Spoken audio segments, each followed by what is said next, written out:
Speak bold, ain't tripping on the haters.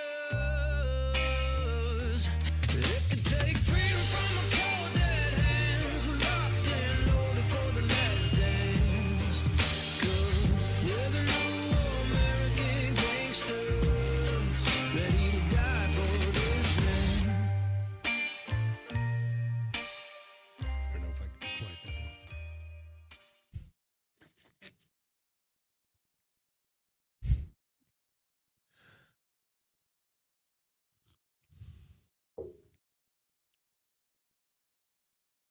Hello, welcome everybody. Thank you for joining us again today.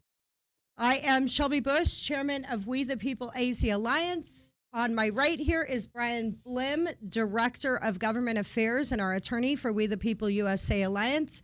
And to his right is Chris Hansel, our Data and Information and Technology Director, also a pretty great data analyst. And you're going to find out today some of the things that he's been working on and what we've been doing as an organization in regards to signature verification. So I think the first thing we should do is just kind of do a recap of the first go round. We covered 2 phases of signature verification, including ballot harvesting and ballot mules. And Chris, do you want to talk a little bit about those first 2 phases of SigVer? Yeah. So when a ballot goes into the mail, it goes to the post office, and it goes from the post office directly over to Runbeck, and then Runbeck counts them for the first time when they arrive at Runbeck rather than at the post office. And they take pictures of all those envelopes, and then they transmit pictures over to the Maricopa County MCTEC. What does MCTEC stand for? Maricopa County Election Tabulation Center. That's exactly it. Yes. So those images go over to MCTEC, where they have signature verification stations set up. And in signature verification, a bunch of people who volunteer to do that, I get paid for it. So people that get paid to do that are like patriots who want to get involved in signature verification. Also, they have people who are short-term employees, like short-term employment agency employees doing that. And they go through first level and second level signature verification. First level is just a first look, where they have 1 or up to 3 reference signatures, but they have to scroll to look at more than 1. And then if that signature gets approved, then it goes directly to over to Runbeck that got approved, and the envelopes get batched that way as approved signatures. Or if they get what's called exceptioned, which is basically a nice term for failed first level, they go on to manager's level. If they fail manager's level, then they go on to curing. And so we're going to talk about curing today. That was my shortest version. Very good job. Now, Brian, you were the attorney in the Kerry Lake case for 2022. Part of what we did in that trial was expose some of the tremendous flaws with signature verification. So based on what Chris described as the process, do you believe that was adequately done in 2022 and that they followed the law? No, I do not believe that they followed the law or that it was adequately done. I just want to just a little disclaimer here. When Chris said they go to Runbeck, where they are counted first and not at the post office, I just want to sort of clarify something. Runbeck is not counting the votes. Runbeck is counting the absolute number of early ballots that were delivered to Runbeck by Maricopa County employees after receiving them at the post office or through drop boxes or whatever the case may be. And so there's supposed to be a total number that Runbeck counts using the machine. So it's not counting ballots. That's exactly right. Still envelopes with sealed with ballots inside. Right. And so, we absolutely do not believe that the Maricopa County recorder in the 2022 general election followed Arizona law. The problem was Judge Thompson came out after we presented our findings to the court in trial number 2 of Kerry Lake v. Hobbs.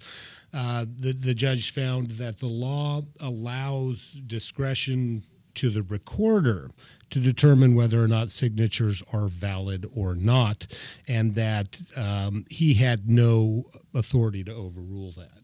And so that was the net result of signature verification related to the Lake v. Hobbs trial, Lake v. Hobbs. 2022 election. Right. We've learned a lot more since then. Yeah, we've absolutely learned a lot more. And I think something that's interesting is when we got the 2022 data, we were doing that in preparation of the trial to compare it with our videos, compare it with the audit we had done in 2020. Right. And then we had requested later to have them send over 2020. Actually, we requested it at the same time. Is that correct? But That's then right. That's we right. got the 2022 data subsequent to that. And when we did that, we didn't really get a chance to analyze it because we were so busy in the trial. So part of what we're going to cover today, in addition to the hearing, is we're going to cover the 2020 timing data along with the 2024 timing data, and then talk about how that relates, how these three things relate, 2020, 2022, and 2024. I think it's important, especially for those viewers that didn't watch the last episode, to maybe play a video outlining some of the concerns. I said in the previous episode, and I stand by this, I believe mail-in ballots and signature verification are criminal. I think that it is an affront to the American election system. And until we make changes to that, it's going to be very difficult for anybody to say that we have a free, safe, and fair election. Do you guys have anything to add to that? I mean, do you agree with that opinion? I wholeheartedly agree with that opinion. Early ballots, I think, as we've seen, allow, at a systemic level, them to influence the outcome of our elections, whether we're talking about the 2020 general election, where after the election was over, Maricopa County received, just the day after the election, 18,000 ballot affidavit envelopes with voted ballots within those envelopes that they promptly then added to the mix and counted. And so, the ability for fraud in our elections based upon mail-in voting is huge. It's huge. It's out there and it's real, and it's something that we need to come to terms with. I don't know, is there any other, what other countries in the world allow no excuse, just, ballots flying everywhere through the U.S. Postal Service? I don't know of any countries other than maybe some of the Western democracies that have the same problems we're having politically that allow widespread use of mail-in voting because of the fraud. Yeah, and I think that people generally accept it, and it's becoming more.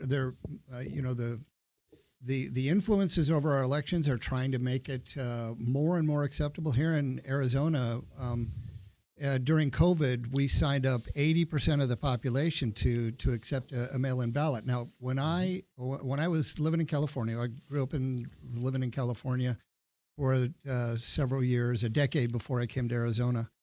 I signed up to get a mail-in ballot. I thought it was a matter of convenience. I always intended to take it into the polling location, but just in case I can't, I'll sign up for a mail-in ballot.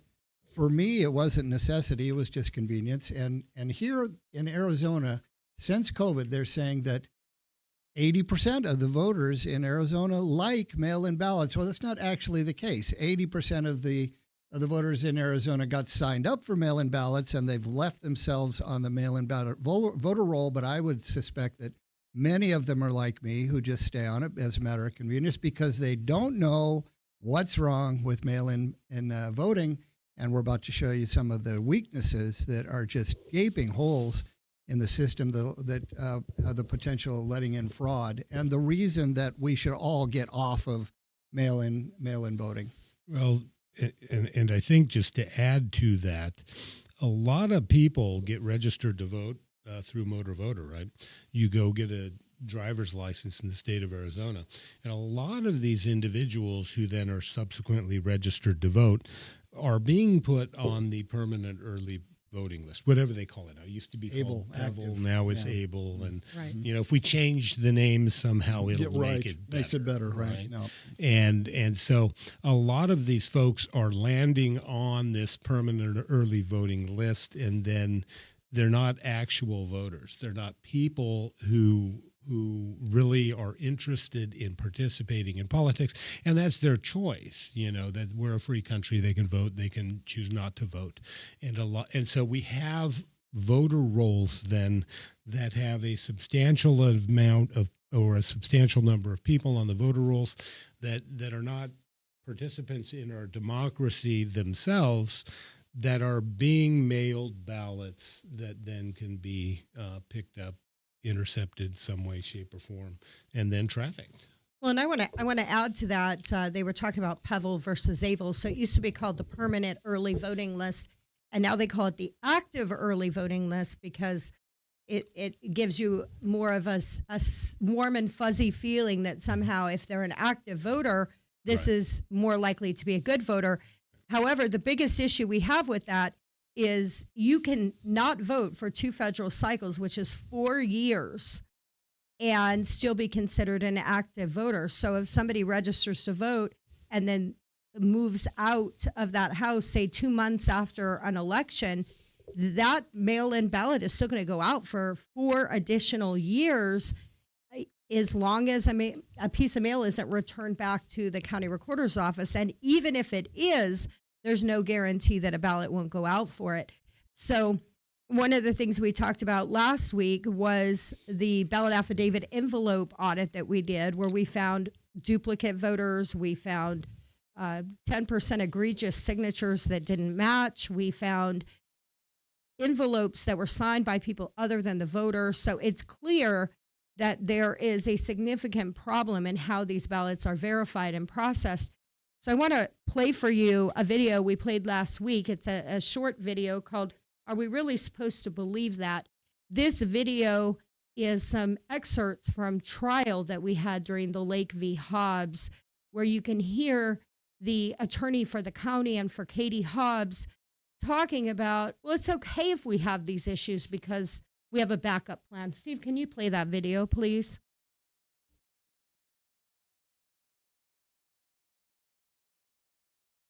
Plaintiff's chain of custody claim seems to hinge on this notion that perhaps some number of ballots were injected into the batches at Runback. Even if there were 50, 500, 500,000 ballots somehow injected into the process, every ballot received by Maricopa County is processed, checked against the voter registration record to make sure the person hasn't already voted, and then verified by a multi-level signature review process. There is no evidence or even reason to believe that it had any effect on the number of votes lawfully counted.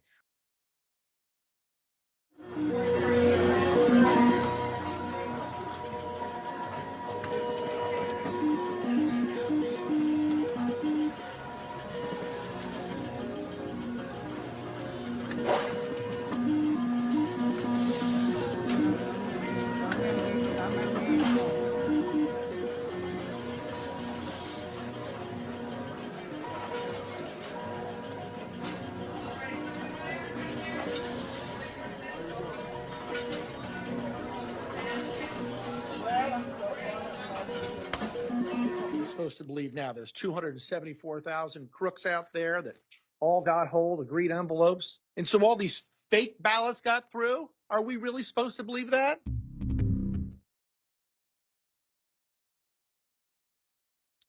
So basically what he's saying here is at the beginning, they gave the justification that, even if 500,000 bad ballots get into the system, we're safe because we have multiple level, sounds really good, doesn't it? Multiple level signature verification going on. And then at the end, they give the reverse argument that even if a bunch of bad ballots get in, or even if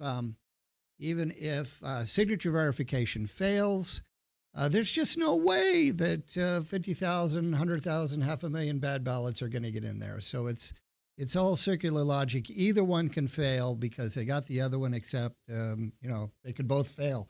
And we're going to show you some of the ways that signature verification and curing fails. Well, and they were talking pretty big numbers, right? Yeah, right. As examples, right. What did Lake v. Hobbs come down to? What did Abe Hamadeh, the Lake v. Hobbs, 17,000, right? Yes. Lake v. Hobbs, or Hamadeh was a couple 281. 281 votes, not 1,000 votes. Right. 281 Right. So votes. this is the type of fraud then that can impact races across the board, right? Yeah, no doubt. So No doubt. So last week, Chris and I talked about some of those envelopes when we talked about the timing data in 2022. And I just want to kind of recap what that looks like for those people that may not have tuned in last week and talk about what is timing data. We knew in the envelopes that there were a lot of ballots that went through that never got exceptioned, as Chris had explained. So you have a reviewer and they look at it and they say, this signature doesn't match. That's an exception. So we knew that there were a lot of ballots where the signatures just did not match, but there was no exception. And, Chris had the idea of we need to drill in deeper on that. And so we acquired the timing data, which Chris so brilliantly helped the county develop. And we were able to analyze that timing data with our audit findings and also with video that we were able to line up with that timing data. And for 2022, one of the most popular examples of that is who we call user 134. Steve, can you put up Exhibit 2, user 134? So yeah, back in, so we talked about last time the fact that we had access to all of the signature verification information, all of the ballot affidavit envelopes, images from 2020, as well as the reference signatures.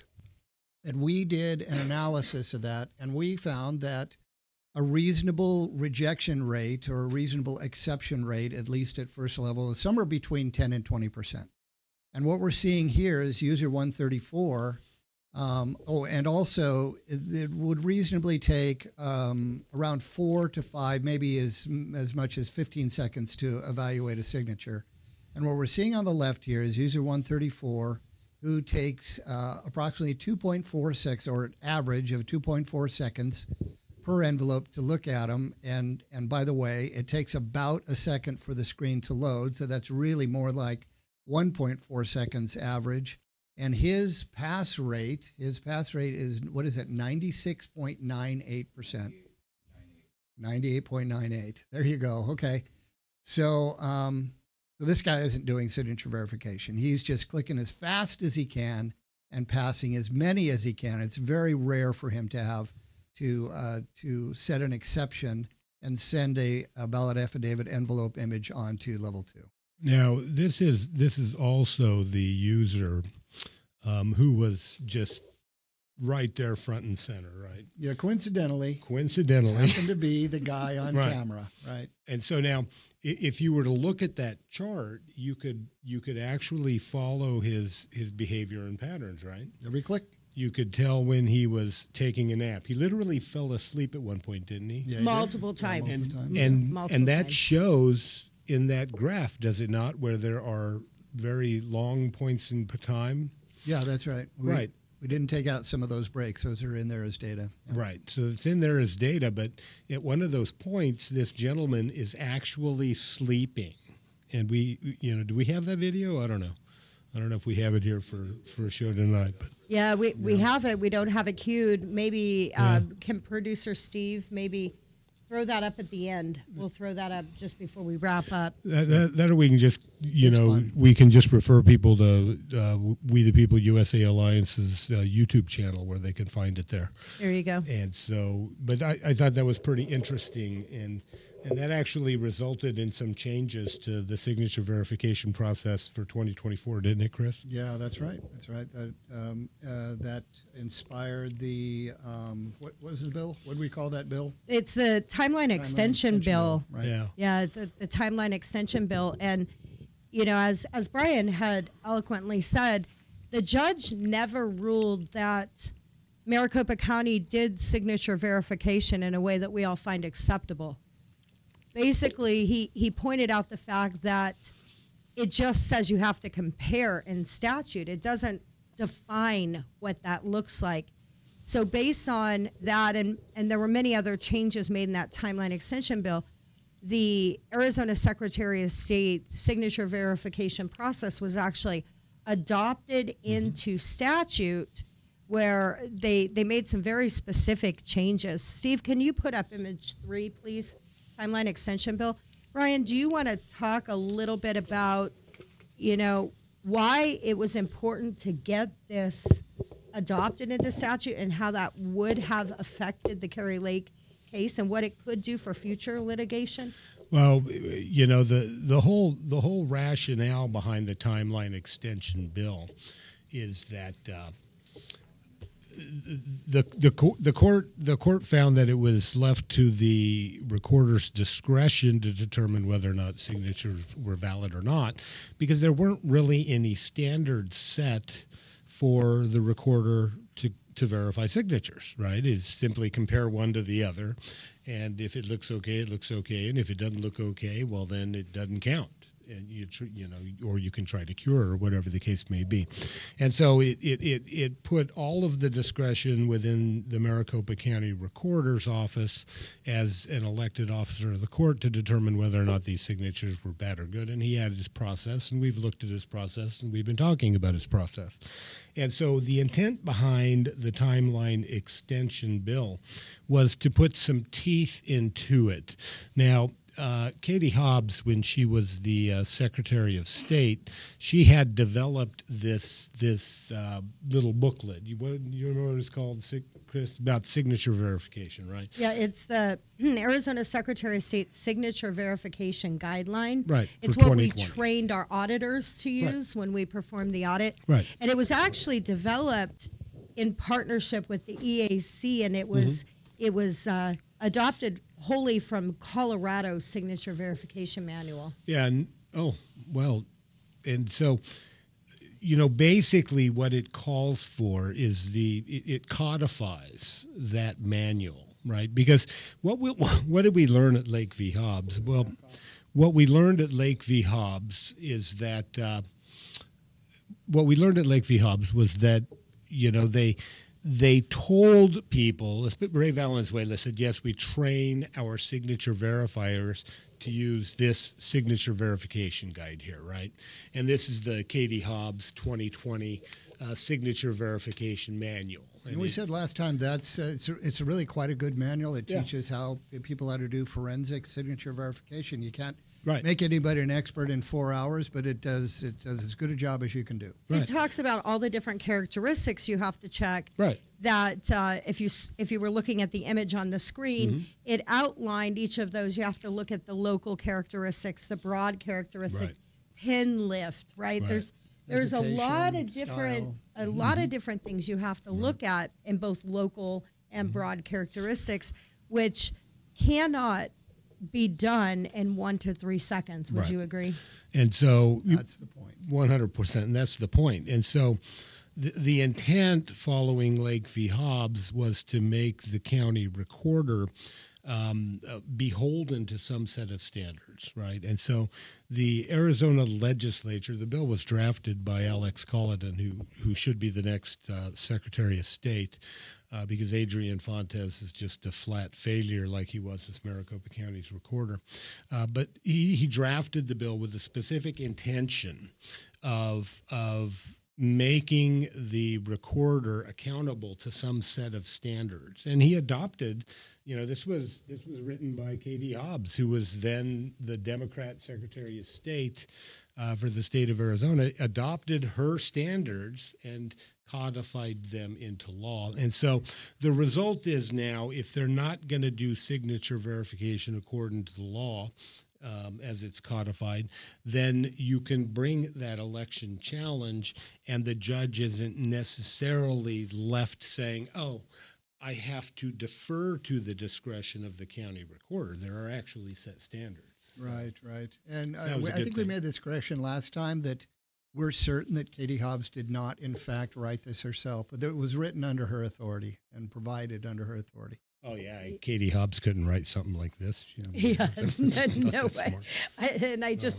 I wanted to make sure we're not giving credit where credit is not due. Right. So we're gonna show you some different data. We're gonna show you a little bit about what 2024 looked like post timeline extension bill, and then we're going to walk you through a process of comparing 2020, 2022, and 2024. So you can see what signature verification under a communist leader such as Adrian Fontes as the county recorder versus Stephen Richer, our former, bye-bye Stephen, county recorder, and what that transition looked like over a course of time. So Chris, before we show the images of 2024, we have a couple examples to show. Do you want to talk a little bit about your overall assessment of the data for 2024 and whether you believe that the timeline extension bill did have some impact on the 2024 process? Well, I think the data will show what the point that we want to make here. I think it made a small difference, but it's clear that they did not enforce it. They didn't pay attention to it because there's still people doing the same thing they were before. So yeah, let's put up the first one, number 4. So this would be an example of somebody who's doing their job. So on the left, it's the number of seconds. An average is user 45 is a good example of a conscientious person who takes about 7.3 seconds average, and as much as what does it look like, 15 seconds there at the beginning. You know, it's interesting. They got a little more confident. They sped up over time, but there's still a good scatter, and the average is 7.3 seconds. So they're taking their time to evaluate these signatures, and on the right, what we see is their pass rate, or the number of exceptions that they're making. Thank you. That's 82.95 pass rate, which means a rejection rate of about 17%, right? And in our findings, again, from 2020, and it's we think the incoming signatures in any one year are going to be very similar. We had a pass rate of between 10 and 20%, or I mean a reject rate of 10 to 20%. And that's what this shows. So we have a person, and there's a very organic scatter of data all over the map, where some days he found more bad signatures, some days he found fewer bad signatures, and it looks very organic and reasonable. And the average is, in the 80s, in the low 80%. So this is an example of somebody who's doing a good job. So let's take a look at the next one. Number 5. Number 5. Yep. Okay, this is an example like we showed you before from the 2022 election. This person is taking 2.9 seconds average, and again, it takes the screen about a second to load, so that's 1.9 seconds average, and it means some of those are shorter than 1.9 seconds, and his pass rate is 98.42% pass rate. This is somebody who's missing the vast majority of bad signatures. And you can see that he's finding some bad signatures, so it's not like he's getting all the good envelopes. No, he's getting the same flow of data that everyone else is getting, but he's responding to it differently. He's responding to it saying that he can do this in a shorter time, and more of his signatures are good. So this is somebody not doing what the timeline extension bill requires him to do. And can I ask a question about both of those graphs? Sure. And I think this is an important question. Graph number 4, do we know how many total ballot affidavit envelopes that user verified? Yes, I think it's in there. 45,766. 45,766. This guy's not a minor contributor. No, this individual, verified a substantial number of signatures. And what are the dates they started work on and ended work on? They carried through the election. The green line. It looks like October 14th was the first day. 15th. Thank you, Steve. through November 7th. So they worked beyond Election Day. Yeah. Yep. The green line's election, right? That's correct. Okay. Yes. All right. So that's a substantial number of ballots. Yeah, and he worked the whole time, so it's not like this little tiny snapshot. It's not a small number of ballots. This guy's a major contributor, and he contributed over time. And there's the other user, yes, 17,016 ballots verified by user 166. How many days did they work, relatively speaking? October 23rd through November 7th. So they started about 8 days later, and just do we know how many hours a day each shift working?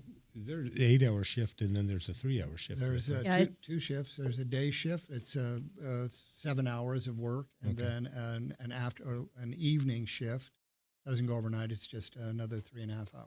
So it's Okay. like a Now, half shift based on every day. analyzing that, when we did our 2022 audit, our auditors on average, the really, really good auditors could get somewhere around 800 ballot affidavit envelopes done in the course of an 8-hour period. I've also talked to very highly experienced, including full-time Maricopa County Elections Department staff that state that their daily averages are around 750 a day. So when you look at these people that are able to verify 30 ballot affidavit envelopes in 30 seconds, such as Mr. Magoo, user 134 in 2022, you kind of can get a correlation idea between the amount of ballots they're cranking out and their acceptance and rejection rates. Right. And so you graphed that out as well. Is that correct, Chris? We mapped out what we're calling the touch data, or how many ballot affidavit envelopes were touched by each user. Yeah. And then we also outlined the workload, and then we were able to correlate that with what the findings were in overall acceptance and rejection. Yeah. So yeah, let's start with 2022. That's kind of our foundation. Yeah. Okay. So what we see here is this is number of touches. So a touch would be an envelope being evaluated, whether it's evaluated the first time, the second time, the third time. Anytime an envelope is evaluated, that qualifies as a touch. Sometimes, or I guess a majority of the envelopes are going to come in and they're going to be approved on the very first touch. That's approved at level 1, and there are several envelopes that have several touches. And so what we have here is the let's see, down the left-hand side, touches for a good signature. So we've got about 80% or above 90% of those that came in as good touches, and these are touches over time. You can see the dates starting from September, the end of September, all the way through the end of November. And the dots are the number of touches per day. You can see by the size of the dot, the number of touches that were done per day. And so most of them are good signatures, but they're coming in about 90% in 2020. Early on, they're higher. Into the election, the percentage approval rate goes down to 90%, which is natural. That's more organic. That's the kind of the thing that we saw during the election. And there's a lot of variation around election time. But the point here is that in the vast majority of these, the largest dots have an approval rating of just above 90%. That's relatively reasonable as far as approval rate for the number of touches. But the overall, when you look at 2022, the overall good signatures or final disposition of good signatures was at 92.58%, which what they're essentially saying is that only 7.5% of those ballots were bad.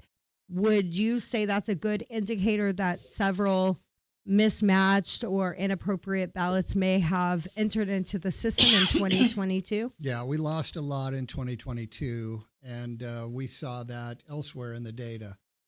But as a foundation, this is what we saw in 2022. And we saw the problems that we saw in 2022. So we'll go on and look at 2024 and 2020, and we'll see some contrast. Why don't we look at 2020, right? Why don't we go kind of backwards and see what signature verification under Adrian Fontes looked like? Perfect. Okay. So dramatically, what we see here, something happened on the 29th, okay? What you see here is an extremely high acceptance rate all the way up to the 29th. Now you see two yellow charts, and it's a little hard to see what's going on those yellow charts. I'll just explain. On the bottom one is a yellow chart that shows signature verification overall. And the bottom bar is the number of exceptions. This is rejections at level 1, number of rejections that happened overall in the election. And what is that number? It's 21. What is, I can't read the chart from here. Yeah, it's going to be approximately 24,000 exceptions occurred overall. Yeah. In right. and this doesn't mean they were rejected. That's Let's right. make that clear. These are just ones where the first level worker, the average citizen looking at the envelopes, said about 24,000 of those ballot affidavit envelopes needed at least a second look, if nothing else. That's right. Okay, and then we had some other categories. The second bar up is labeled NS, which stands for no signature. So those were obvious in the data. And then, the numbers go down pretty dramatically after that. So now the top chart is what happened before the 29th. And like I said, something happened on the 29th in 2020 where the exceptions don't even make the chart. In fact, there were no exceptions before the 29th. This is the 28th and before. No exceptions whatsoever. So what you're saying is for the first approximate 15 to 20 days of signature verification, not one ballot affidavit envelope was exceptioned or sent for an additional review. Am I hearing that correct? Not one ballot affidavit envelope was determined at first level signature verification as having been exceptioned or rejected to be sent on to either second level or curing. In fact, the big bar that you see is, what is that, approximately 500, and that is just the no signatures. The EXs or the exceptions don't even make the chart because it's zero. There aren't any. All right. So just to make clear that our viewers are understanding this process, right? They take these signatures and then they have them reviewed by a citizen, somebody that works the election. They compare what's in the registration record with what's on the ballot affidavit envelope, and that's called level 1, correct? That's right. And so an exception is when the person at level 1 says, yeah, not sure about that, and they kick it as a questionable. And then that goes up to level 2. Level 2 All or right. manager's level. Yep. Level 2 or is level 2 manager's level? Yes. Yes. Right. Okay. So I want to ask you, is this a good time to talk about the emails between you and Ray Valenzuela with respect to the 2020 data? Before we do that, Yeah, real got a quick, better chart. before we do that, All right. how many ballot affidavits does that represent, Chris? Because that was not on the graph. So when you say from the first day they did signature verification until October 29th, not one ballot affidavit envelope was either rejected or exceptioned, aside from 500 plus without a signature. With no signature. Okay. Right. How many ballots? Do you know how many ballots that represents? I do happen to know that information. So it was approximately 1.3 million. It's more specifically 1.286 million ballots through the system without anybody questioning the signature at all, either first level or second level or curing. And that would really explain the fact that only 1% of ballot affidavit envelopes were rejected in 2020. And that doesn't even mean they were rejected. They still could have gotten through in curing, right? Curing, that's right. All in all, only 1% of them were even questioned. And that shows the egregious findings that we had in our audit that we presented to the Senate.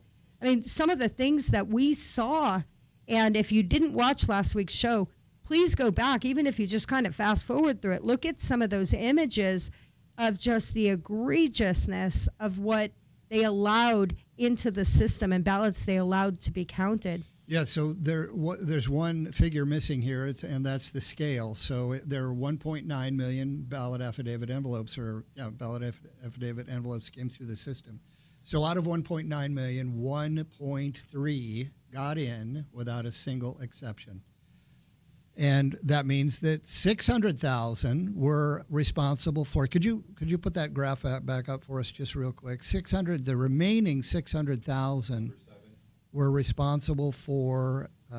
Yes, that's right, number 7. Yeah, we're responsible for that bottom line down there. So really, that entire number of exceptions all happened, and you can see that in the graph where it starts to dip down. All that entire lower bar is responsible for, or is an indication of what happened in the remaining 600,000. So again, 1.3 million made it through without a single exception, and all of the exceptions belong to the remaining 600,000. And that's the just about 24,000 exceptions?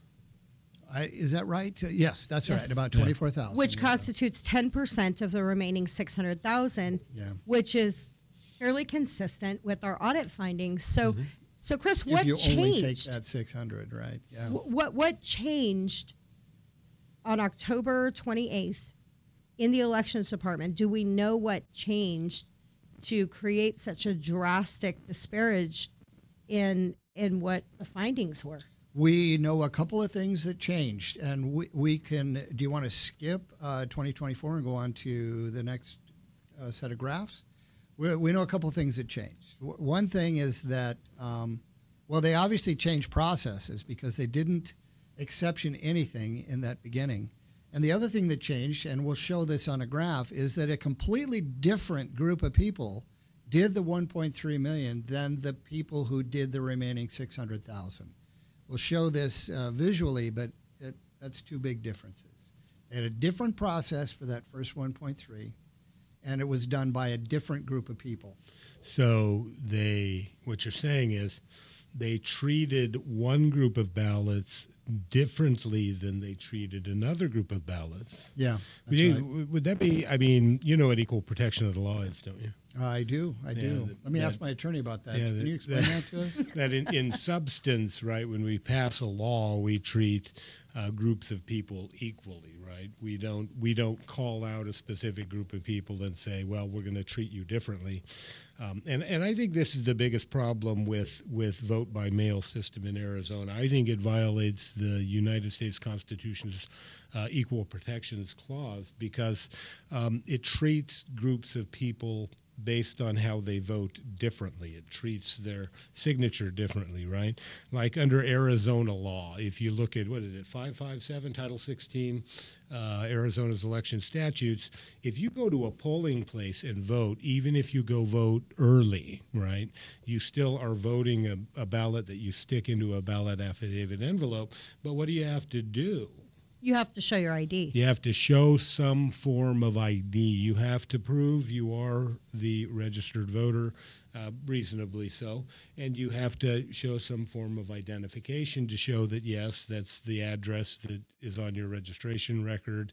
You know, if you're missing street, like Glendale Street or something like that, and it's just Glendale, they're not going to gig you for that. But you have to show this identification and prove that you're the registered voter. What do you have to do, to get to vote your mail-in ballot? You need an ID, Chris? You sure don't. You just drop it in the mail, or you drop it in, even worse, you drop it in a Dropbox. Right. Even worse, somebody else votes it on your behalf. Yeah. And that's the problem we have, that I believe is taking place on a fairly wide scale in the state of Arizona.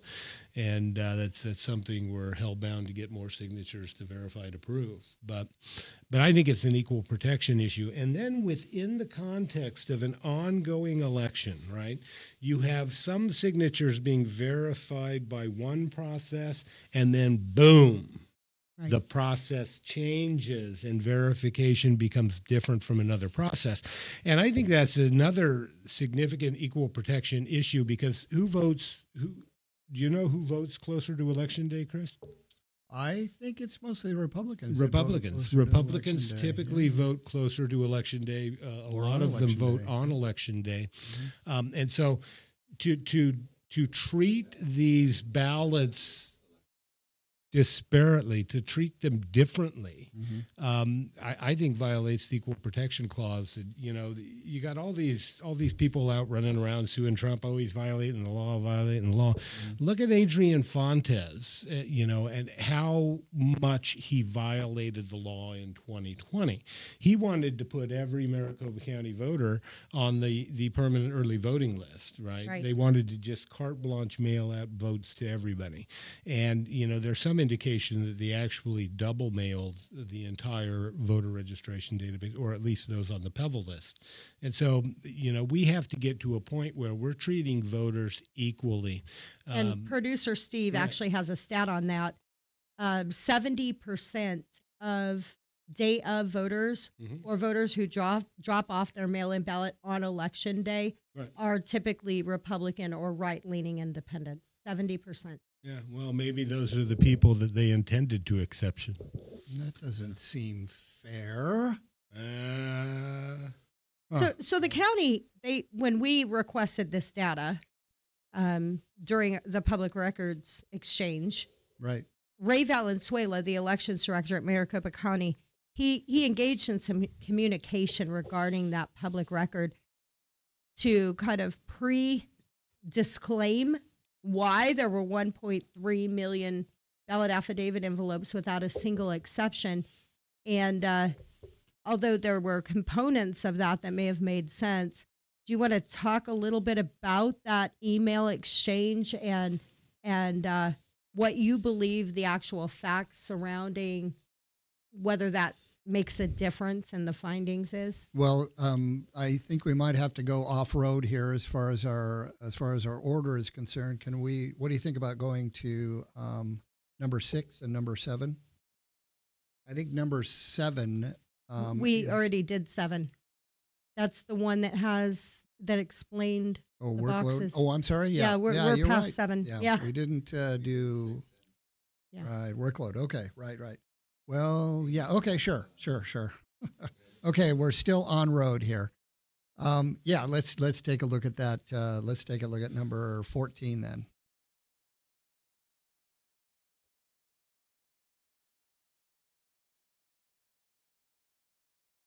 So when I was negotiating with the county to get the original data, they put in a little note. To me to say, hey, when you get the 2020 data, just know that we didn't do any exceptions on that data. So the 2020 data has no exceptions. Well, it turns out that is not true. What happened was they didn't do any exceptions on the first 1.3 million, but it is not true that they didn't do any exceptions at all. So they knew what was in the data. They tried to explain it ahead of time, and but they didn't actually explain it. So what we found was that we've got a violation here, a 14th Amendment violation, an equal treatment, equal application of the law, rather than just a different process from 2020 to 2022. So this is their attempt to explain it ahead of time, knowing what they did, which it actually doesn't fully explain what we found in the data when we got it. I really love what he puts there. He says, the bottom of the first paragraph, for our internal tracking needs, a pending code. So this would be an exception or a no signature, has no significance. And only the final disposition is what is statutorily required to report. So basically he's saying it doesn't matter whether they were exception, not exception, or any of that. That's not relevant data to you. And frankly, we're not required by law to provide it. He says it in a very eloquent, nice way, but that's essentially what I see him saying. Do you have any thoughts on this, Brian?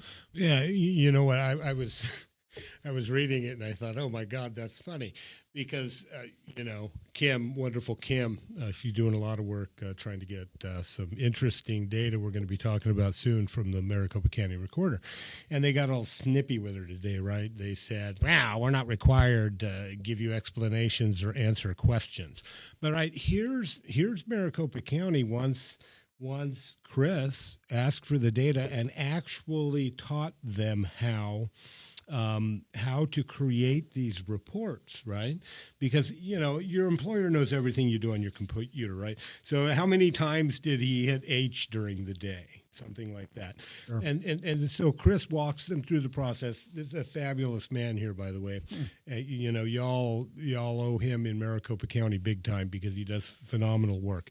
But here they are attempting in advance. Is it consciousness of guilt? Have you ever heard of that expression? Right. Right. Consciousness of guilt. Right. They're saying, oh, no, he's don't. going to look at this and he's going to. So we need to pre-excuse ourselves. Let's give an excuse that sounds plausible in advance of him actually looking at this data. Because if things were done legitimately, there would be exceptions in the previous data. Isn't that correct? That's right. Of course. Okay, it would, but we have significant equal protection of the law violations taking place in the 2020 general election, which everyone knows was a huge anti-Trump effort, an anti-MAGA effort, and it's been nothing but that in Maricopa County ever since. And so this is a big issue, and this is a big problem. That's a lot of votes, and treating voters in different manners based upon when their vote happens to come in should be frowned upon by all counties. Yeah, truly. Yeah, it should be frowned upon by all voters. So, yeah. Now, good job. you also analyzed 2024. So this is post timeline extension bill signature verification. That's right. And looked at the same data set and compared what does that look like by touch, by date, and what is the exception rate. That's right. Steve, can you put up slide number 8, please? Do you want to explain what we're looking at here and how this varies from what we saw in 2020 and 2022? So what we see here is a little bit of extra time taken and a little bit higher exception rate, and so we see two things really. We see a slight difference in the exception rate, like they're paying a little more attention to the law, but overall there's really not a significant change in behavior. We see very much the same shape of graph that we saw in 2022. So not a lot of response to the timeline extension bill. Not a significant showing here to indicate that they really cared about what happened in that bill or what they're required to do by the bill. So basically, about 2% more were exceptions. That's right. At level 1 from 2022, right. And I think it was another a significant number from 2020. So our overall good signatures in 2020 was 98.9% was overall good. Then we go to 2022, and I believe it was like 94%. Right. And now we're at 90.48%. So there is some improvement. And we can also see that exceptions, we had 1.3, right? How many ballot affidavits did we have in 2024 compared to 1.9? And we have 3 times the number of exceptions. So there was some improvement, but we're still not quite there, right? That's right. And I think another difference I see, and correct me if I'm wrong, but there were far more dots at roughly about the 200,000 per day approval that took place in 2022. Is that correct? That's right. Right. So the volume per day was lower, and the exception rate was lower, but still, what do you think might account for that? Because I've got my ideas what accounts for a lot of the same pattern taking place with do you see a lot of people just hitting enter? Well, you know what I think happened is they just took a little more time to emulate the idea that they were rejecting more or being more conscientious. Well, Just and a little slower. we're Had more people. we're not allowed to know who's actually doing this work, do we? I was going to mention that. Yeah, Right. we went to trial to find that out. Yeah, and so they do they have the ability to hire the same speed clickers that they've used in the past as speed clickers? That's the question. Sure. Yeah. Oh yeah, well, and I'm there's sure no- they do. No They- way for us to know Yeah. at this point. Oh, we know Stephen Richer was in bed with States United, so maybe they just use States United referrals to hire people to do the signature verification, right? It Right, was- Stefan? So when I asked for this data originally, I asked them to anonymize the users, just give them random user numbers, but be consistent about which user's which, who's doing the actual evaluations or the dispositions.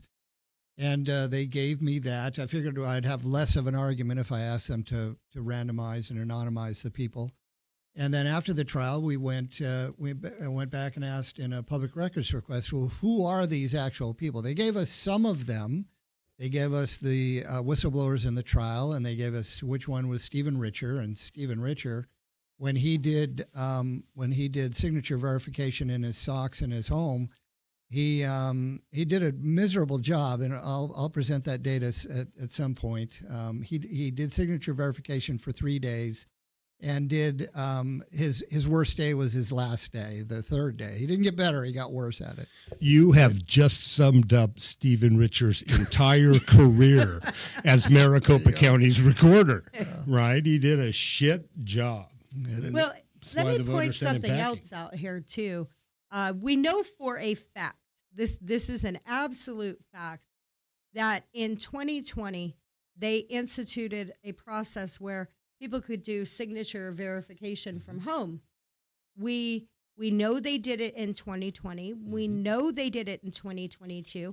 We have actual witnesses that have come forward in 2024 saying they did signature verification remotely from home again in 2024. So we don't even have any actual oversight. So when these people are going through, if they're speed clicking, whatever they're doing, they can do this remotely from home, which is not something provided for in statute, right? It also begs the question why we can, as an organization, we have to fight to review those signatures, yet we have employees that are accessing what they're calling, security of the state Right. envelopes Right. in their underwear at home. Right. Do you think that is a problem, that they're claiming that these are protected records and they're allowing people to access them from home, especially without disclosing who these people are? Well, I think it's a huge problem. For all we know, they've got Norm Eisen sitting on the other end with a direct login access to Maricopa County Recorder's signature verification database. We don't know who these people are. We don't know the level of security on their systems. Chris, have you ever heard anything about these people having, uber secure systems? Yeah, we didn't even know they were doing this at home until we got the disposition data, and we looked and we found that, hey, we can see a certain number of people on camera, and we can see everybody who's in the signature verification department, and there's more users during those times than we can see. So Right. that's how we discovered it. People were doing it at home. Well, presumably we're assuming there are people from doing it at home, right? I do a lot of work myself, from national parks or from out in the wild when I have Wi-Fi access. Isn't it possible that we could have foreigners doing this? We could have people doing this, just on their little iPads, while they're, somewhere in Washington State or wherever. We don't know what's truly taking place in this process. Yeah, and when we went to court to ask for these names, we asked them to reveal the actual people because, especially for 2020, I said on the stand that I'd really like to talk to those people who did signature verification before the 29th in 2020 when those 1.3 million ballots went through without a single exception, just to ask them, what were your instructions and why did it end up this way? They must have been given separate instructions. And the outcome of that trial is, I think you'll remember this better, but I think the judge actually said that he'd be setting precedents against any precedents that he'd set before, as far as being able to know the identities of employees of the government, employees of the county, and these are all county employees. He said that I would have to set a precedence that is that's unusual, that's never been set before, and yet he did it anyway. He denied us the ability to know those names. And I know exactly why he did that. You had Stephen Richer and his cabal of lefty friends out there talking this huge game that MAGA is violent, right? That we're going to go out and intimidate people, and we're going to go string people up, and we're going to go do all of this stuff. And that was the core of Stephen Richer. And I believe people he might be related to, we're going to talk about later in the future, making MAGA appear to be extremist, appear to be violent. And then we have this trial, right? And I thought we made our case. I thought the judge was on board. But then before the judge issued his order, what happened? Some left-wing extremist tries to kill President Donald Trump. And then the judge issues his order, and it was, no, you can't know these people, right? And so I don't think it was necessarily a slam against us, and that it was proving Stephen Richer right. But when somebody attempts to assassinate the leading presidential candidate and a former president, that sort of signifies the level of intensity in our political dynamics. Absolutely. Is a little bit heightened, and it's fairly well heightened in Maricopa County, because Maricopa County is one of the major counties in the state of Arizona, and that's the only reason really for any of us to be here that is just brazenly corrupt in its election processes. Well, before we get into curing, because that was an area we did not cover last week, and it's really important. I think it's super important that those viewing at home that maybe aren't as connected to this as we are understand the curing process. The graphs we just showed you, that details a correlation between exception rates and the number of ballot affidavits processed by day. We also have this displayed by individual user workload and how much they did and their exception rates. So it would be volume versus correlation of exception. And so we're calling that workload by date. And do you want to take a look at the 2022 graph first? Let's take a look at 2022 to kind of establish the baseline. That would be number 9, Steve.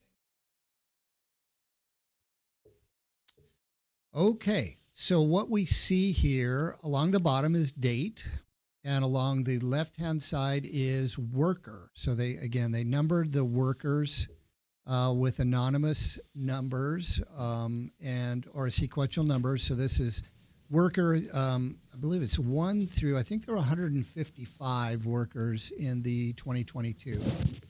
And what you see is what they did every day. So on let's see, all the way back in September, they just had a trickle of ballots coming in, and then really on October 17th, they really started to come into gear and started to do evaluations of signatures. Now, the dots that you see for each worker, and again, the workers are on the left-hand axis, date across the bottom. So on the date, October 17th, about in the middle there, they really start doing some work. And the dots are sized and colored by the number of evaluations that each person did. So anything 5K to 10K is actually going to be a different color. So Chris, you're telling me, even though we know, and even this graph shows, that the average worker performed less than 1,000 evaluations a day, that there were several people that did 5,000 to 10,000 ballot affidavits in a single day? That is the purple dots. Anywhere a purple dot appears, that's between 5K and 10K evaluations by that person on that day. That is what that says. That's crazy. Yeah. And this is 2022. It's 2022. That's right. So why don't we take a look then at what 2020 looked like? Again, under communist Adrian Fontes. Yes. Let's look at graph number 10, if you would, please, Steve.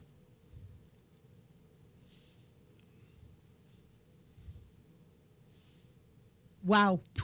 That looks different. Yeah. What's Just a different little about bit. this? Well, let me explain what's different about this. Remember I said that first 1.3 million went through without a single exception. I also said that first 1.3 million was done by a different group of people.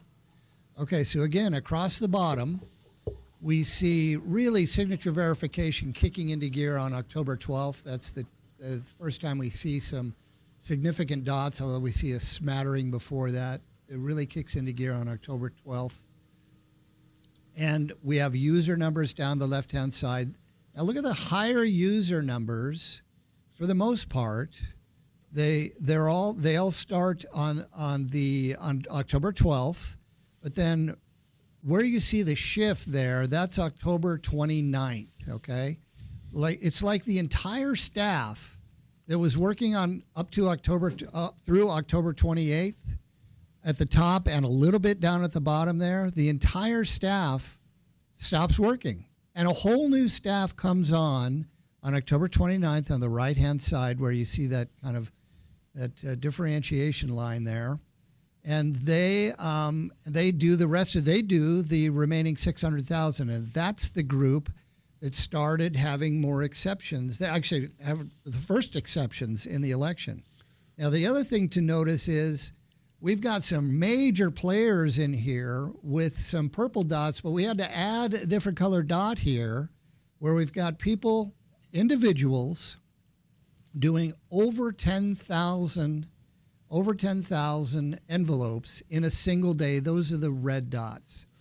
Now, I want to point out the line on the bottom. That's the series of red dots that go all the way through the 29th. That's user number 11.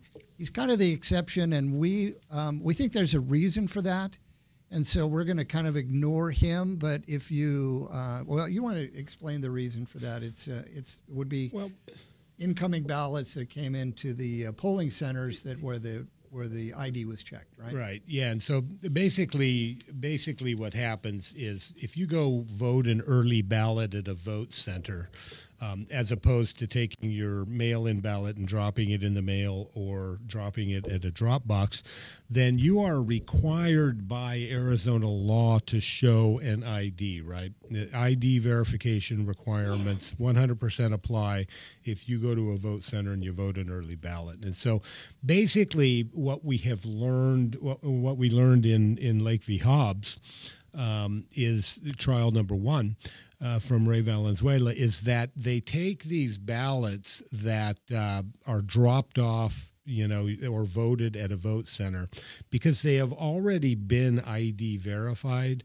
They do not signature verify them. And so what they're doing is they're uploading them through a batch process. Now, this is just an assumption. We don't know that actually is what this represents, but we do know that Ray Valenzuela did testify that there were a couple of managerial levels employees who had the ability to batch upload, and we have seen that inconsistent data where they're just dumping volumes of these pre-approved ballots into the system. Now, some of these users, Chris, they analyzed in one single day over 20,000 ballot affidavit envelopes. Is that correct? Well, yeah, you can see there anything that has a red dot is going to be over 10,000 ballots, and a couple of these, actually a couple of the ones on the bottom are 25,000 in a day.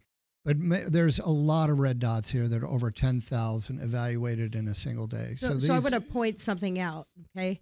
The average signature verification worker doesn't work more than 7 hours, especially if you consider a lunch break. That's right. Probably even maybe fewer.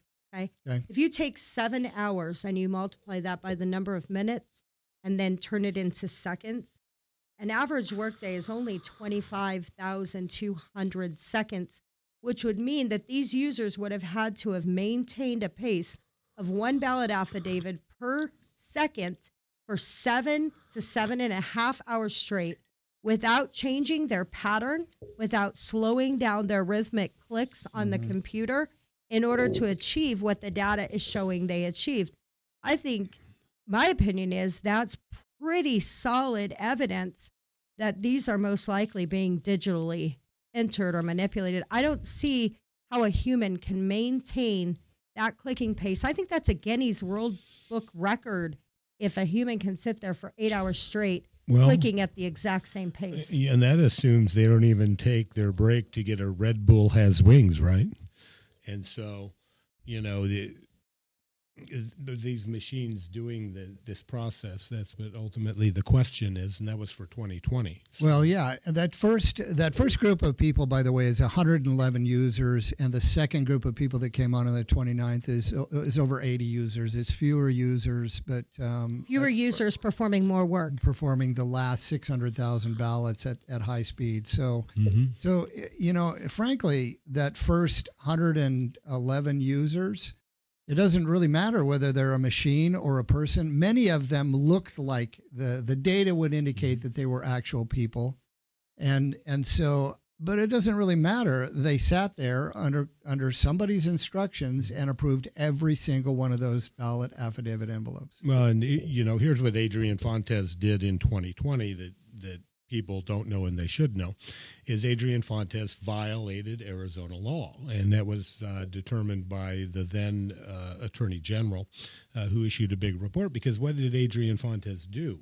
He hired Runbeck to use their AI, whatever you want to call it, signature verification program. Signature verification, yeah. Yeah, and so when he did Runbeck then send them to Maricopa County with a little cute code? In 2020, they had a signal down at the bottom of the screen. There was a little bar with a color indicating a predisposition for the user, and apparently, even I presume there were maybe some predisposed that should have been exceptioned in that 1.3 million. So again, in that 1.3 million, those 111 people just ignored even that bar, even the predisposition. Right.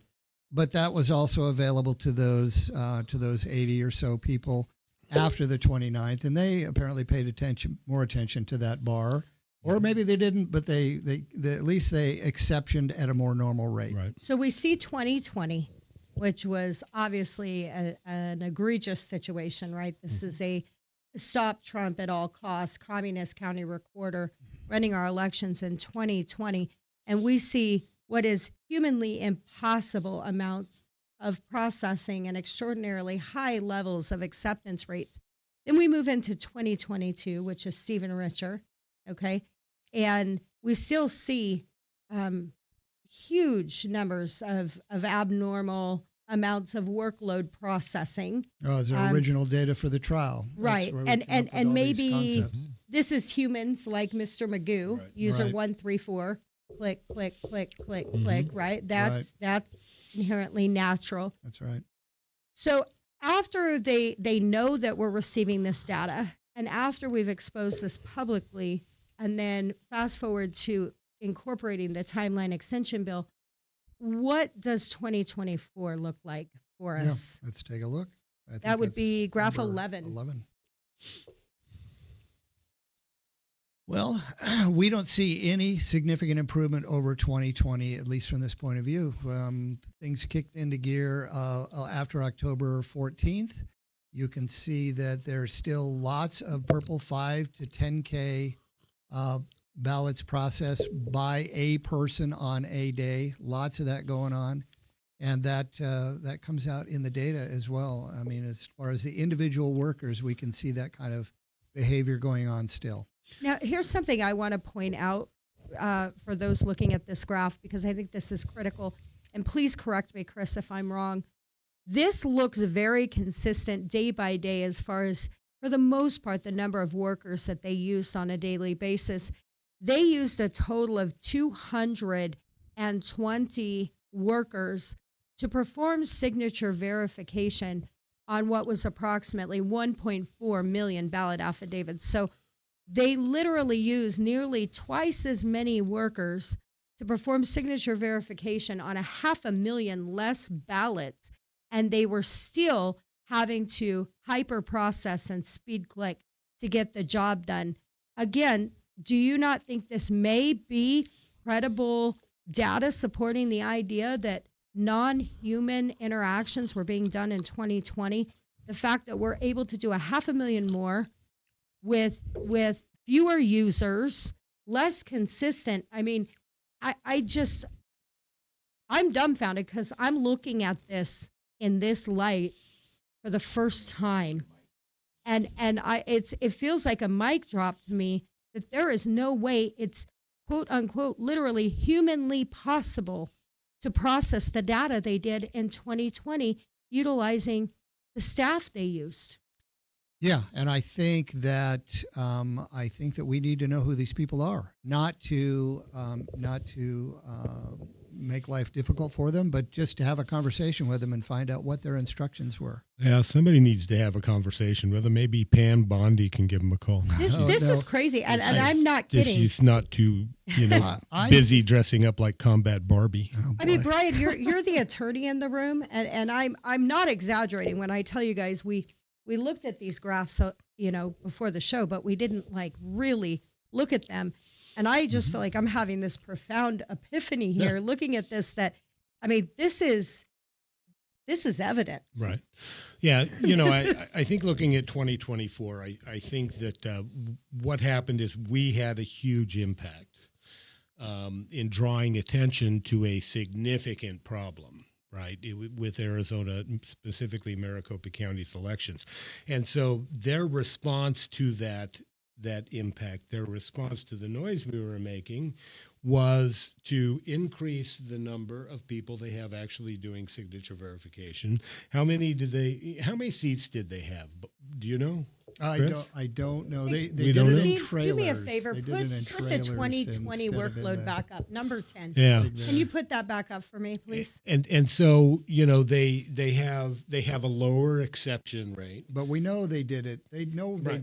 they did it off campus. And Right. when I say they did it at home, they did it anywhere they happened to be, which included some people's offices and Right. and maybe some people's homes. Once they were given the capability to do it outside SigVer, they could literally do it anywhere they had their computer. So they could sit, right, at a cafe on Main Street next to the sidewalk doing signature verification in public. Yeah, that's right. They could have. Right. Yeah, that's But, then it's wrong for anybody else to have that data. And so I had Steve pull the 2020 graph back up because I want to confirm with you, Chris, that for the highest volume days, the end of the election, these new workers, these approximately 80 new workers came onto the scene, and 80 workers performed 30% more signature verification than 220 workers did in 2024, with obviously a considerably lower exception rate. But am I looking at that correctly?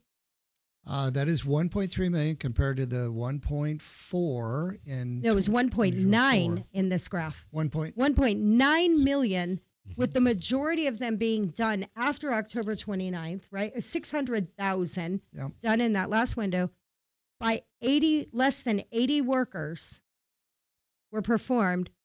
And then when we go to 2024, Steve put up what this number. Hold on, before don't we move go on, it. Yeah, Don't move it's it. the block in the middle, that's 111 people doing 1.3 million.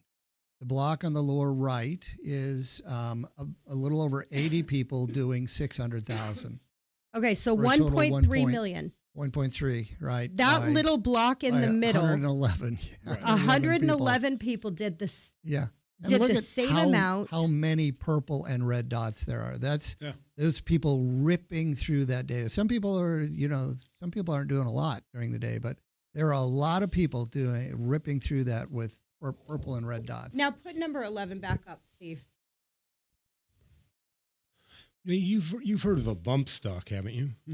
Right? You fire one round, and then it's a stock you attach to your semi-automatic rifle that will keep the trigger mechanism cue up the operating, next one. correct? Yeah, that's right. Right. So do they have enter buttons that have bump stocks? I don't know if they cue if they buffer the accept button. I suspect they do. How many lawsuits are we going to get for our people developing arthritis for moving their fingers so fast? I know, right? Okay, so this is the same number of ballot affidavit envelopes, essentially, done over the course of more days, using nearly 100, actually using more than 100 more workers. Yeah. It can't be done, Chris. Yeah, it still can't be done. Right, it still can't be done. Even though this looks a lot healthier than 2020, it doesn't have the obvious problems that 2020 exposed to us. They improved some things, but this is still fraudulent signature verification. But that's okay. Signature verification can suck. Mules can exist. Right. We can have 1,000 mules, right? That's 200,000 mules, 20,000 mules. And we can have a really flawed signature verification process because we have curing. She's a champion of transitions. That is an excellent transition. Let's talk about curing. And I had a question, but then she changed the subject on me. So I want to say one more thing, and maybe this will remind you of the question. So we joke I know about my question. Oh, you do? Yeah. Okay, carry on. So what you're Then saying I wanna is say one more thing. that if I am qualified and they set my computer up to do signature verification, right, I can go sit at a Diamondbacks game in general stadium seating and cure ballot affidavit envelopes while I'm watching the game? In your underwear, if you choose. Wow. Yeah. Signature verification remotely does not require full clothing. So, there's no requirement. Good to know. Yeah, there you go. Sign me up. Where do we go? When I think about the people that I know have done remote signature verification, predominantly people like Christy Passarelli, Ray Valenzuela, Stephen Richer, the idea of having that done with minimal clothing is... Let's not think about that. Yeah, I haven't eaten dinner Maybe yet. we should move Okay. on. Yeah. So, yeah. So I want to say one more thing about that. So we joke about knowing the identity of these people. Truly, it's our attitude that it's the management who's really responsible for issuing the instructions. I think these people, for the most part, do what they're told to do. I think it's an indication of something that these 111 people all did the same thing at the beginning, and then the remaining 80 did something else. Clearly, we got two sets of people following different instructions, and it's the people who gave the instructions that I'm really interested in referring to Pam Bondi. Well, and just going back, on that very subject, we know that after Fontes got his, ass handed to him, Stephen Richer comes on board and he keeps the exact same staff and processes, right?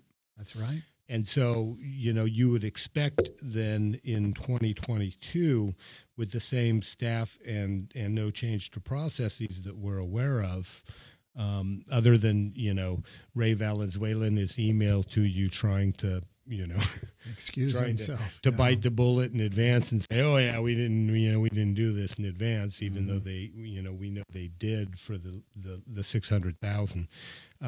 You would expect with the same personnel and the same staff, the same result, right? And that's essentially, what we get. That's right. Minus they're doing what they know how to do. And that's what we're seeing, right? Yep. Aside That's from what we're seeing in the data. giving a higher confidence level based on appearance, Yeah. the data is not speaking to that. The data is showing that we have not made an incredible amount of improvement between 2020 and 2024. Well, and I think ultimately when push comes to shove, I think that is why Stephen Richer is so hell bent on restricting our First Amendment rights as voters and as people who do election integrity work. Oh, that sounds like a Um, subject for Yeah, whole- it's, yeah, yeah. that's a good one. Now, can we talk about curing? Let's talk about curing. Let's I talk a little bit love about this curing. subject. This is your favorite topic, This is Chris. one of my favorite in the world. And you've been working really hard to figure out 1,000 ways to expose the failures of curing. Do you want to explain to those who may not know what curing is? Just Sure, a basic sure, real quick. description. So what happens if, so we talked about level 1, bunch of normal people doing SigVer. Level 2 is managers level. These are experienced employees, and they're also long-term employees of the county. They can also be elected officials. We have elected officials showing up to do manager level signature verification. So if it does not get approved and get assigned as a GS or good signature at level 2, if it still is a question signature, and now that's a new category as opposed to level 1 exception. Level 2 is question signature. Then it goes on to curing. Now, curing is the last opportunity for this ballot to count.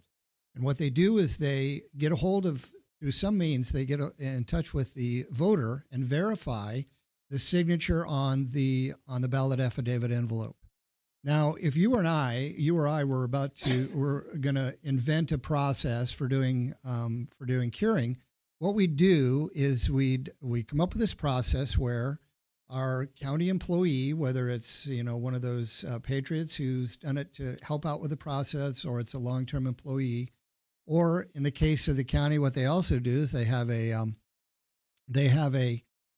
call center called the STAR Center that's kind of a shared resource in the county it's a call center, and they call and do this curing process. What we would do if we invented this process is step 1 would be we call the voter and we'd say to the voter, I have an envelope here with that has your signature on it, but I need to verify that you are this person. And so they maybe exchange personally identifiable information by the last 4 of the Social Security number or the driver's license number, some way to verify for sure that they're talking to that voter. So that once they do this thing called text to cure, we'll see in a minute here. So they're talking to this voter, and they're going to verify that the voter is the right person, and they'll explain to them the reason that I've contacted you is because the signature on your ballot affidavit envelope that I have in front of me does not match any of the references in the file, and it's been through a 2-step process to verify that they can't. Nobody, even the best people, even the managers, can't find a match for you in the file. And so that's step 1 is you verify, the county employee verifies that they're talking to the right person. And then step 2 would be for that person to be able to see that signature that doesn't match. So, I mean, how are they going to know whether or not that's their signature other than to look at it and say, thumbs up, that's my signature, go ahead and accept that envelope and the ballot that's in it because I know that's mine. Well, or but Chris, thumbs down. I mean, experts like Ray Valenzuela and Scott Jared have said that it has to be their ballot because they're very careful and they only issued 1 ballot, right? So, I mean, one of the issues here is I think that they're trying to claim that that's not an issue, that if you mailed a ballot and they received the ballot, then if you claim you mailed the ballot, it must be your ballot, right? And that's the claim they're trying to make, totally disregarding the fact that thousands of duplicate ballots get mailed out every single election cycle. And we know that's truthful, right? How many people have we personally encountered that said they received more than 1 ballot affidavit envelope in the mail? So if by some chance there's a secondary mail-in ballot that got sent to the same address, intercepted by an org, intercepted by the post office, maybe even just stolen out of the mailbox by, a cat burglar, whatever the scenario, there could, in fact, be another ballot affidavit envelope out there someone else could sign. Yeah, there's several reasons for that. Some of them are small-scale reasons. Some of those are large-scale reasons. And I think this is a good time to watch the videos that we have some real-life examples of how this can go wrong. And Well, and- full disclosure, we are not professional actors, so Yeah. the depictions you see here are completely fake. Yeah, I can verify that neither one is a professional actor, but it I was think funny. there's Academy Award stuff here we're right, going to I know. watch. Come on. But I mean, speaking of duplicate ballots, it was funny to watch the debates take place, or the different town halls take place during the 2024 primary election between Stephen Richer, Justin Heap, and the other candidates involved. Because one of the most significant questions, wasn't it, was how many people in the audience have received more than one ballot in an Right. election cycle? That was Justin Heap asked that Right. question. And what did the And- hands look like in the audience? Yeah, a lot of people raised their Yeah. hands because you got a lot of duplication going on. You really need to focus on cleaning up the voter registration data. Yeah, and how do you know? Well, we're going to see that. How do you know they're looking at your ballot? Let's watch. Here we go. Steve, can you play video 12, please?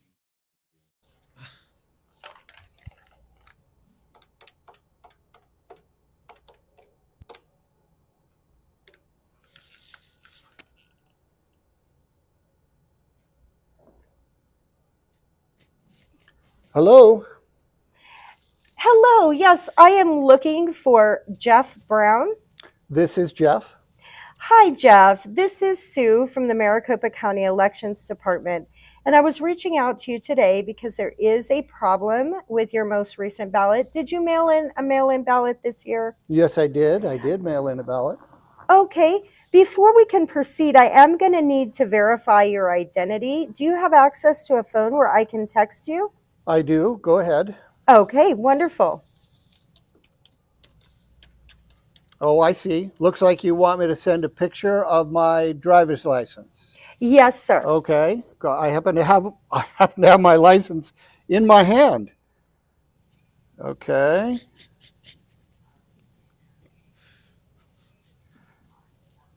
Okay. I think I sent it. Did you get it? Okay, I do see that that has come over, so thank you so much for verifying your identity. Now, I just need to ask you a couple of questions. Did you send in a mail-in ballot in this most recent election? I did send in a ballot. Wonderful. Okay, thank you. You are all set, and your vote will count this year. Oh, well, wait. You said that my signature didn't match. I wonder why. Can I see the signature that you're looking at on the envelope? Well, unfortunately, we just don't have a process for that to happen. However, don't be alarmed. This happens all the time where people's signatures don't match. People's signatures change frequently and mistakes happen, but I've seen your ID and I'm confident this is your ballot. It has your name on it. So I was able to send you a picture of my license, but you are not able to send me a picture of that signature. Is that what you're saying? Yes, that's what I'm saying, and I'm not even sure why you're asking. Well, so you're confident that the ballot that you're looking at is the ballot that I sent in, even though the signature doesn't seem to match. Is that what you're saying? Well, yes, sir. You sent in a ballot, correct? Yes, I sent one in. You are Jeff Brown, correct? Yes. This ballot says Jeff Brown, so I'm very confident this is your ballot and you voted it, and your vote will count this year, sir. Okay, well, I know you're good at what you do, so I guess I'm satisfied. Thank you. Thank you for calling and making sure that my vote counts. You're very welcome, and thank you for being a voter. Have a nice day. You too.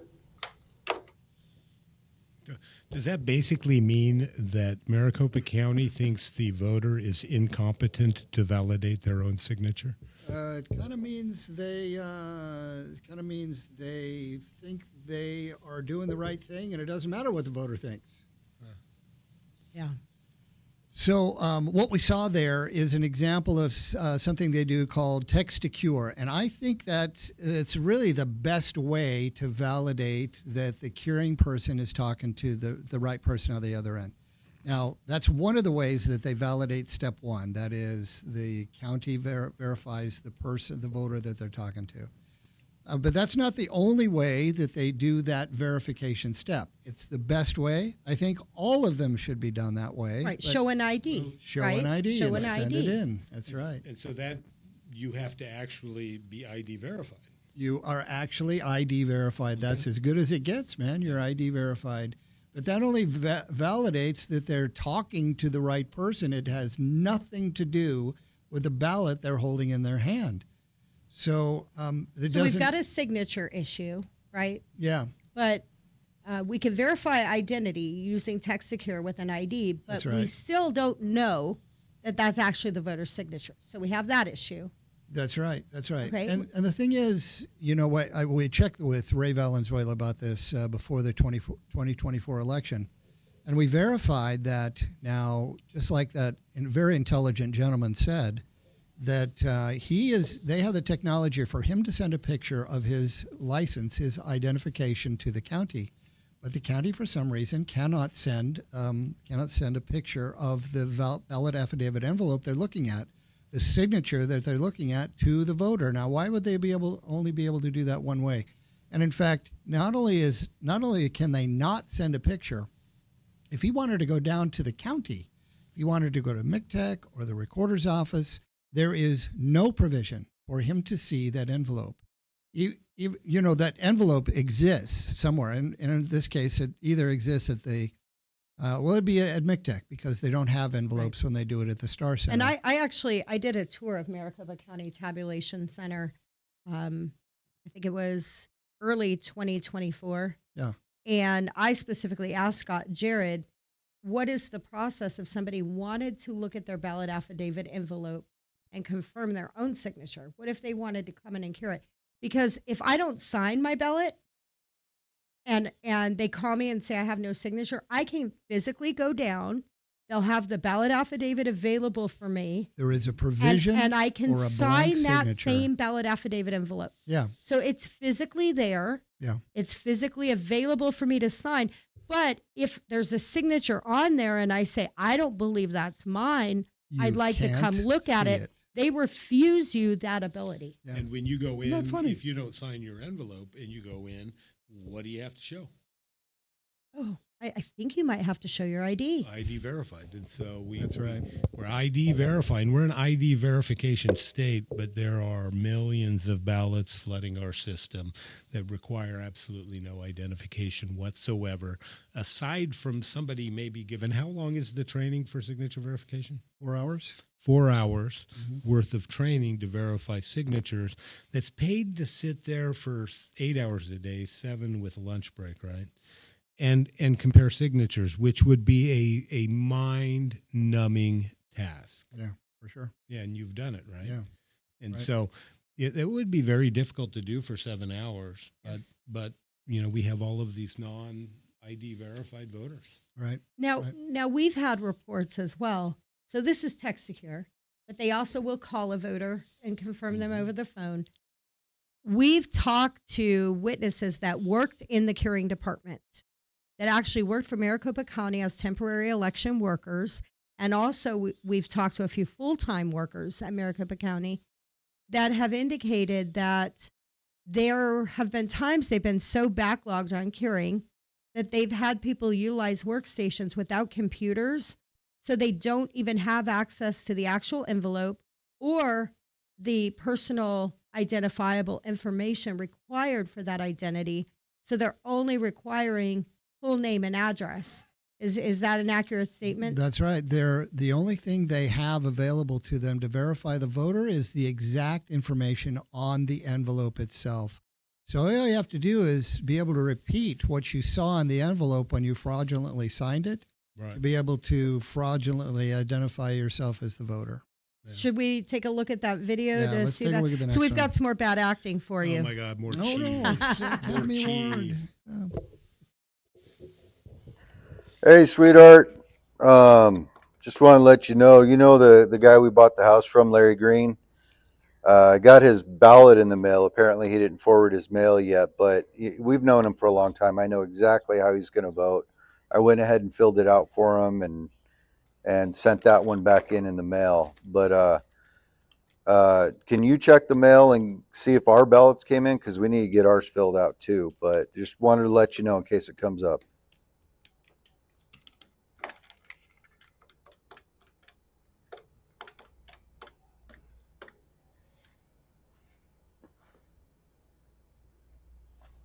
Hello? Yes, is this Mr. Larry Green? Who's calling? This is Sue with the Maricopa County Elections Department. You're calling for Larry? Well, hold on a minute, okay? It's the election department. Okay. Hello, this is Larry. Hello, Larry. This is Sue with Maricopa County Elections Department. I was just calling. Did you mail in a ballot for this most recent election? Yep, sure did. Okay, wonderful. There was a small problem, but we will get you taken care of. I need to verify your identity first. So can you please state your full name? Larry Green. Okay, Mr. Green. And can you please state the address where you receive your mail-in ballot? It's 123 Easy Street. Lovely. Okay, everything checks out. Unfortunately, your signature didn't match. Oh, yeah, that's okay. I was in a hurry. Well, it happens all the time, but I am so glad that I was able to reach you and we can make your vote count. Thank you. Thank you. Have a good day. Bye.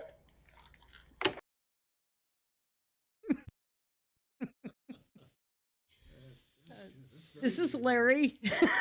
That's very believable.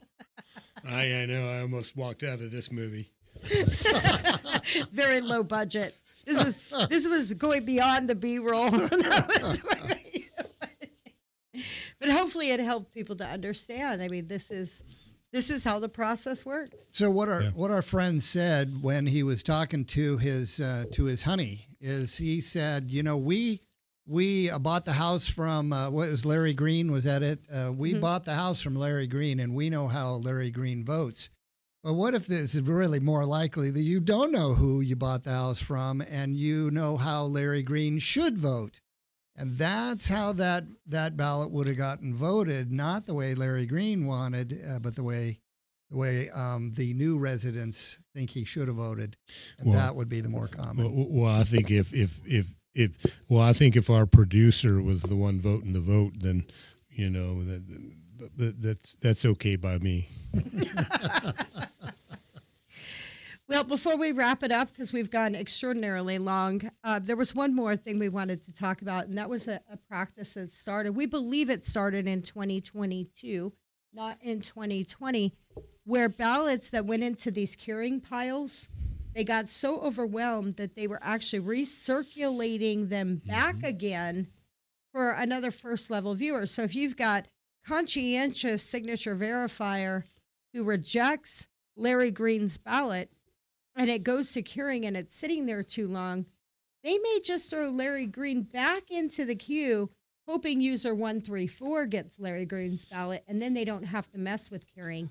You want to talk just slightly about that, and then we'll call it a day? Yeah. So, So what we have here, what you've seen, is graphs of people who are doing signature verification. They're taking several seconds per signature, and they have an approval rate of 90 to 80 to 90%. So they're rejecting 10 to 20% of these, and they're taking time to do it. And then we've also seen a graph of people who are just pushing the accept button as quickly as they can with extremely high acceptance rates. So think of the first person as a little tiny funnel where things are leaking through, and they're getting through their process at a much lower rate because they're taking more time to do it. And they're having some exceptions, some rejections. And then picture the other person who is clicking that button as fast as possible as this giant drain where just all those ballots go straight down through that drain without any exceptions or very few exceptions. And so which one? Let's say you threw a ballot into the pool. Which drain is it more likely that ballot's going to go down? Well, it's much more likely that it's going to get stuck in the whirlpool and go down the second drain of the guy who's clicking accept as quickly as possible. It's much less likely that it's going to get caught. So what happens if you've got way too many ballots that have been exceptioned at level 1 and they're an overload at level 2 where they can't, or even past level 2 where they don't have enough people to cure them? What happens if they just throw those back into the pool and see if maybe they'll go back down through level 1 through the big drain, the guy who's pressing accept? Right. So these are ballots that have already been rejected. They've been sitting around waiting to be cured, but they have this new practice they didn't do in 2020. They did in 2022 and 2024, where they take these pooled ballots and they throw them back in to see if they might get caught in the big drain. Right, and they didn't need to do it in 2020, did they? Because at least with the first portion of the election, they got that 1.3 done. Right, they got That's that right. 1.3 done. Boom! They had one big That's drain right. going. Right, Yeah. everybody in 2020, the very first part of the election was a drain, and so basically, tell me if I'm explaining this incorrectly. Right. So they randomly assign these to signature verifiers. The signature verifier gets them, and they exception 10 out of 100 that they verify, and then those 10 go to level 2, correct? Yeah. And then, those are supposed to be cured because they're inconsistent signatures, theoretically speaking, correct? That's right. And so they get so busy, at curing that what they do then is they dump them back into the random pool. That's right. The original pool. And so if half of the people you have are speed clickers and half are conscientious, then the odds you're going to get them approved is pretty significant, correct? Right. Because then they're going to randomly go back. Let's say half, if you got 50-50, half of those 10 ballots are going to wind up theoretically with a speed clicker, and the other half might get approved by somebody else at level 1. There's a very small chance that they're going to. There's a smaller chance they're going to get evaluated by a conscientious evaluator. There's a much smaller chance that they're going to come back to the same person, but that actually happened. Right. Where somebody said, "Hey, what the heck? I've seen this. I've already exceptioned this signature. Why am I seeing this again?" Right. And that's how that led them and us to realize that and it's in the data. You can see where this happens. It's all maybe it was that voter's second ballot.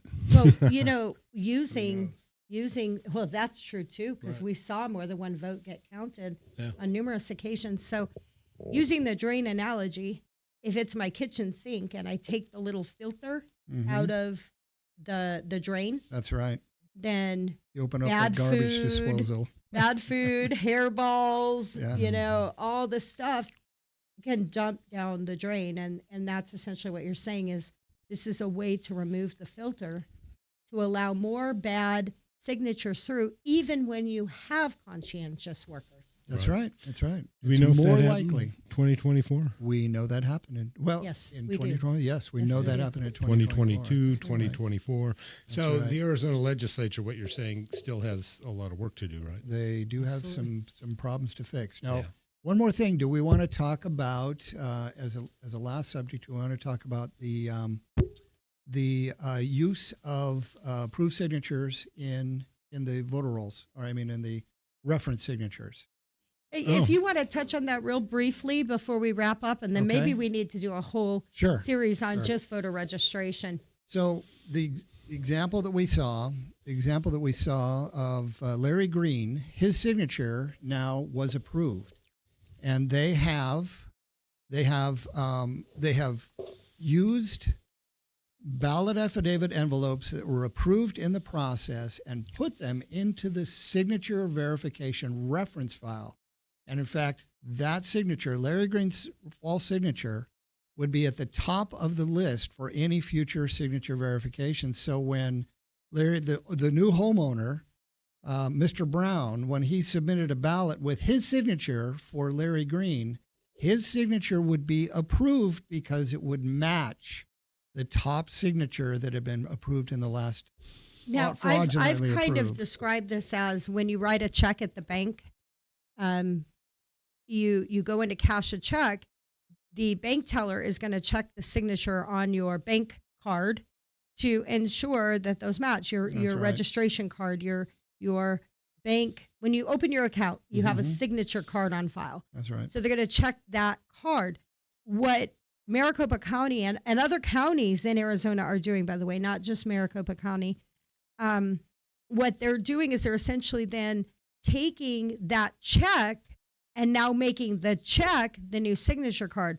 So if I were to forge a check on Chris's account and the bank teller wasn't conscientious and cashed that check with my signature on Chris's account, Now that now becomes my the signature primary becomes signature. the primary signature, That's right. and I can continue to forge checks on Chris's account as long as he doesn't watch his bank account.